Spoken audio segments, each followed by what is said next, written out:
안녕하세요. 북라이프입니다. 오늘 들려드릴 두 번째 이야기는 자기 집으로 여행을 떠난 남자입니다.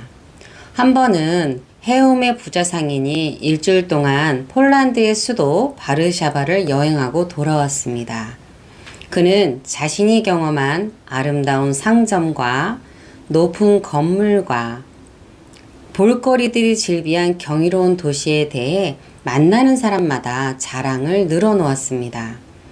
신발 수성공 슐로모는 질투심 때문에 더 이상 듣고만 있을 수 없었어요. 자신의 눈으로 그 위대한 도시를 직접 보고야 말겠다고 결심했습니다. 슐로모는 가난하지만 자신만의 내면 세계를 가진 사람이었어요. 그는 언제나 다른 도시, 다른 장소를 꿈꾸었습니다. 해움에서 태어나 해움에서 자라고 해움에서 결혼하고 자신이 아는 모든 것을 해움에서 배웠지만 해움이 세상의 전부가 아니라는 걸 알고 있었습니다. 그래서 더 넓은 세상을 경험하기 위해 언젠가는 긴 여행을 떠나는 꿈을 가슴에 품고 살았습니다. 그런데 슐로모에게는 천성이 게으르고 잠이 많다는 치명적인 약점이 있었어요. 게다가 행색만 신발 수성공이지 변변한 가게도 없이 아내 골다의 생활력에 의지해 살고 있는 터라 여행은 말 그대로 공상에 불과했습니다. 그런데 슐로모에게는 천성이 게으르고 천성이 게으르고 잠이 많다는 치명적인 약점이 있었습니다. 게다가 행색만 신발 수성공이지 변변한 가게도 없이 아내 골다의 생활력에 의지해 살고 있는 터라 여행은 말 그대로 공상에 불과했어요.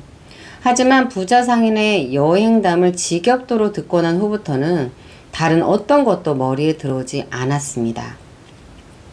반드시 바르샤바에 가야만 해. 오직 그 생각 때문에 밥이 넘어가지도 일이 손에 잡히지도 않았어요. 마음속에는 그 경이로운 도시를 직접 여행하는 상상뿐이었습니다. 아침에 슐로모는 아내에게 선언했어요. 나는 바르샤바에 갈 거야. 아내 골대가 말했어요. 그 먼 곳을 무슨 수로 가겠다는 거예요. 장거리 여행은 잠이 많은 당신에게 어울리지 않아요. 내가 시장에 채소 팔러 다녀올 동안 집에서 애들이나 잘 보고 있으셔요. 슐로모는 고개를 저으며 단호하게 말했어요. 아니야, 난 바르샤바에 꼭 가고 말 거야. 어처구니 없어 하며 아내가 물었어요. 바르샤바에 가서 뭘 할 건데요? 슐로모가 말했어요. 그럼 해움에서 내가 뭘 하는데? 어차피 하는 일이 없긴 마찬가지야. 아내가 다시 물었어요. 여비는 무슨 수로 마련할 건데요? 돈이 없으면 바르샤바까지 걸어서 가겠다며 슐로모는 물러서지 않았습니다. 아내가 비웃으며 말했어요. 가뜩이나 낡은 신발이 금방 닳아서 구멍이 날 텐데요. 그렇다면 신발을 손에 들고 맨발로 가겠다고 슐로모는 주장했어요. 아내가 다시 말했어요. 얼마 못 가서 지쳐 쓰러질 텐데도요? 슐로모는 그런 건 상관없다고 말했어요. 골다의 거듭된 만류에도 불구하고 그는 아이들이 깨기 전에 빵 한 덩이와 치즈 한 조각, 양파 하나를 챙겨 길을 떠났습니다. 해움에는 바르샤바 길이라는 거리가 있었기 때문에 슐로모는 그 길이 이름 그대로 바르샤바로 이어진다고 믿었어요. 거대한 도시를 만난다는 설렘으로 생전 처음 떠나는 여행에 대한 흥분으로 하늘을 날 것만 같았습니다. 이내 집과 가게들이 시야에서 사라지고 처음 보는 강과 들판이 나타났어요. 길에서 마주치는 사람들도 모두 낯선 얼굴들이었어요. 새로운 풍경에 취해 발에 차이는 돌조차 의식하지 못했어요. 쉬지 않고 몇 시간 동안 걸은 끝에 슐로모는 나무 한 그루가 서 있는 두 갈래 길에 이르렀어요. 허기도 달래고 앞으로 남은 여행을 위해 잠시 낮잠을 자기에 적당한 장소였죠. 그때 문득 한 가지가 염려되었어요. 만약에 잠에서 깨어났을 때 방향 감각을 잃으면 어떻게 하지? 어느 쪽이 바르샤바로 가는 길이고 어느 쪽이 헤엄으로 가는 길인지도 모를 수도 있어. 방향을 혼동하지 않게 신발이 바르샤바 쪽을 향하도록 놓아둬야겠어. 그래서 신발코는 바르샤바를 향하고 뒤꿈치는 헤엄을 향하게 해서 길 한복판에 가지런히 놓아두었습니다. 그런 다음 빵 한 조각과 치즈와 양파 반쪽을 먹고 나서 나무둥치에 기대어 고온히 잠이 들었어요. 슐로모가 잠든 사이 그 근처에 사는 이발사가 우연히 그곳을 지나다 길에 놓인 신발 한 켤레를 보고 걸음을 멈추었어요. 내 신발에 잘 맞겠군.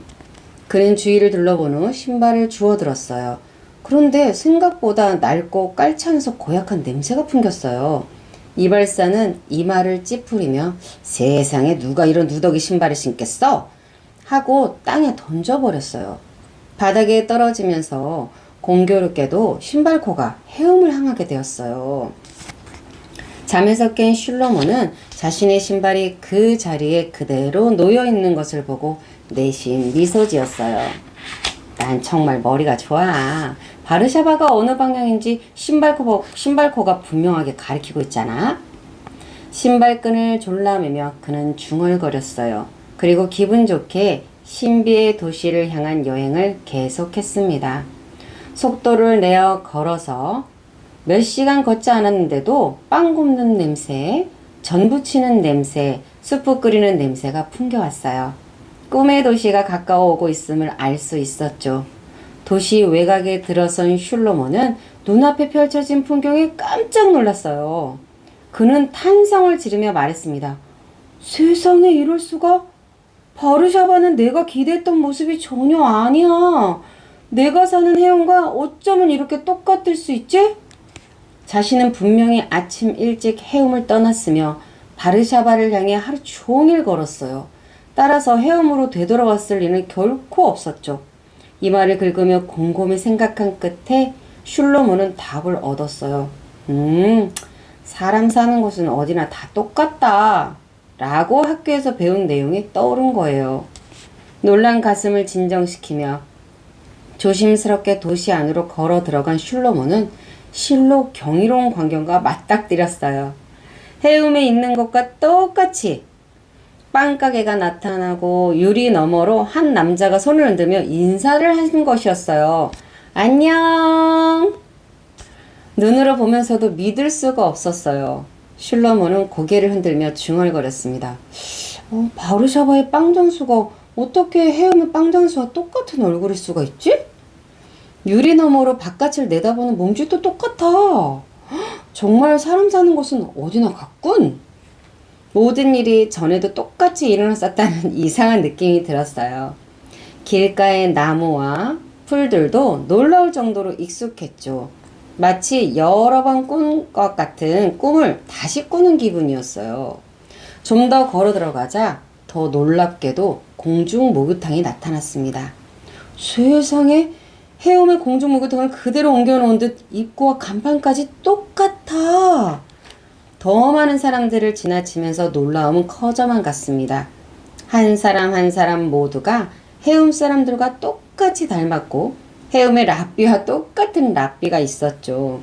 문득 슐로모는 자신이 눈에 많이 익은 골목에 서 있음을 알았어요. 이 길은 우리 집으로 가는 골목과 매우 닮았어. 그리고 저길 봐. 저 집은 우리 집과 아무 차이가 없어. 페인트질이 벗겨진 것도 똑같아. 천천히 걸음을 옮겨 집 가까이 다가간 슐로모는 마당에서 놀고 있는 두 아이를 발견했습니다. 우리 아이들과 똑같이 생겼잖아. 어떻게 이럴 수가 있지? 하루 종일 걸어서 바르샤바에 도착했는데 해움과 똑같은 모습이고 우리 집과 똑같은 집에서 우리 아이들과 똑같이 생긴 아이들이 뛰어놀고 있어. 뜰에서 모이를 쪼는 닭들의 깃털마저 똑같아. 점점 더 무서운 느낌이 들 때 한 여성이 창문 밖으로 얼굴을 내밀고 소리쳤어요. 슐로모, 얼른 안으로 들어와요. 저녁 준비 다 됐어요. 슐로모는 눈과 귀를 믿을 수가 없었습니다. 그 여성은 아내 골다를 너무도 똑 닮았으며 골다만이 낼 수 있는 고음의 목소리를 갖고 있었죠. 더 기절할 일은 그녀 남편의 이름도 자신과 똑같은 슐로모라는 사실이었습니다. 슐로모는 머리를 흔들며 집 안으로 들어갔어요. 실내의 가구 배치까지 자신이 사는 집과 정확히 일치했어요. 아이들은 해움에 두고 온 아이들과 마찬가지로 버릇이 없었죠. 티격태격하고 징징거렸어요. 그리고 요람에는 얼마 전 태어난 자신의 쌍둥이 딸을 똑같이 복제한 두 아기가 잠들어 있었습니다. 어떻게 이런 우연의 일치가 있을 수 있지? 이건 우연 이상이었어요. 촛불을 밝힌 자신의 집에 있는 것과 똑같은 식탁에 앉아 있으니 해움에 있는 집과 식구들에 대한 그리움이 밀려왔어요. 그럼에도 한 가지 궁금한 점이 있었죠.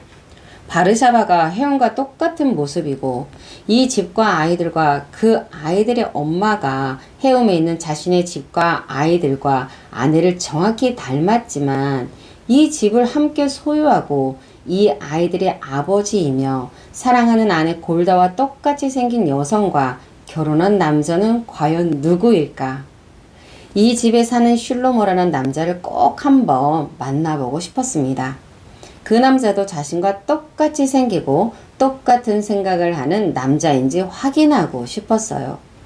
그도 그날 아침 여행을 떠났다고 했어요.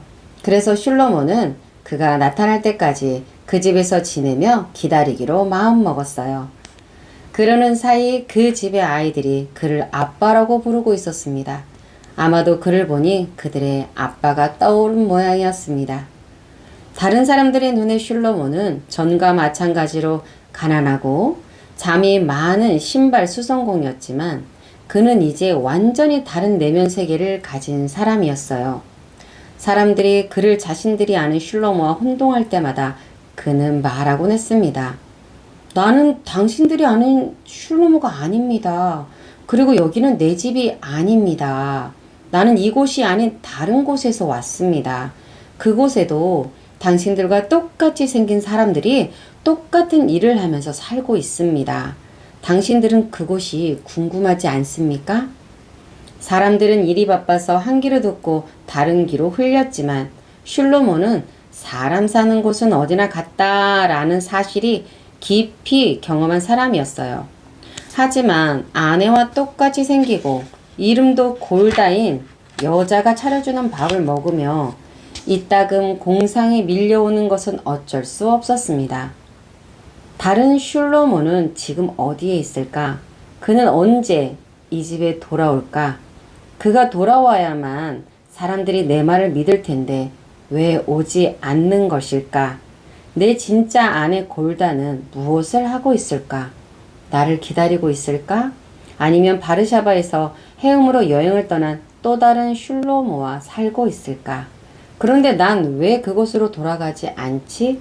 사람 사는 것이 다 똑같다면, 그리고 다른 모든 마을도 이곳과 똑같다면, 온 세상이 하나의 거대한 해움인 걸까? 그렇다면 굳이 돌아갈 필요가 있을까? 아무리 생각해도 답을 알 수가 없었습니다. 그래서 슐로모는 아직까지 해움의 자기 집과 똑같이 생긴 바르샤바의 그 집에서 살고 있습니다. 잠이 많긴 해도 진실을 알기 위해서는 어떤 고난도 마다하지 않는 성격이기 때문입니다. 북라이프 두 번째 이야기, 집으로 떠난 여행, 어떻게 들으셨나요? 저는 읽으면서 계속 웃게 되더라고요. 약간 그런 경험이 부족한, 그래서 좀 엉뚱한, 좀 어이없는, 네, 그러면서 웃게 되는 그런 내용이었습니다. 일상의 모험이라고 해야 되나요? 저희가 가지고 있는 이런 평범한 일상이 또 소중하다는 그런 느낌이 드는 시간이었습니다. 들으셔서 좋으셨다면 구독, 좋아요, 댓글, 공유 부탁드립니다. 감사합니다.